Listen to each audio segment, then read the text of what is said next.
we can really go into much bigger concepts, like people criticizing choices in your career, choices in your partners, choices that you make in your child rearing.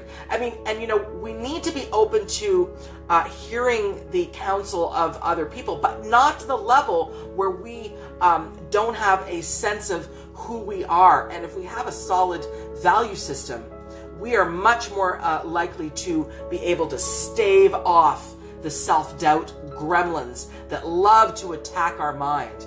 And of course, there's going to be times, no matter how much you've discovered what your value system is, that you're going to feel self-doubt because, maybe, I don't know, you've lost your routine, or the things that you thought were happening just weren't. A client of mine had a very secure career in real estate, and all of a sudden, of course, as real estate does, the real estate goes up, real estate goes down. She lost a number of 3 clients and it was due to some personal not personal, but they had fights, they had some disagreements, and she lost these 3 clients. And so she came in with a tremendous amount of self-doubt. But as we troubleshot each one of these, as we opened each one of these concepts, we realized that the clients were no longer a match for various reasons. One was because they were treating this agent really in an abusive way, and so that became like, I cannot tolerate that kind of abuse. I mean, they were doing things like insulting her and harassing her at 2 a.m.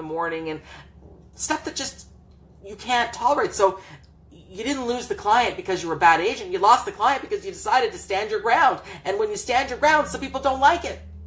That's going to happen. And you got to remember that. And so the other one was, I think there was an issue of potentially they wanted more of a discount than she was willing to give. Again, when you stand your emotional ground, when you stand your financial ground, when you're clear about yourself, sometimes you will lose people. So the question is, when you lose people, will you go and succumb to the self-doubt, as is very normal? But I want you to recover yourself, because I really want people to know this very important law of the universe. Nature abhors a void. Write it down. Nature abhors a void. Meaning, when nature creates a void, basically, you are going to be ready to fill that void with something else. And if you're not clear about who you are really, and about your true value system, that void will be filled with more of the same.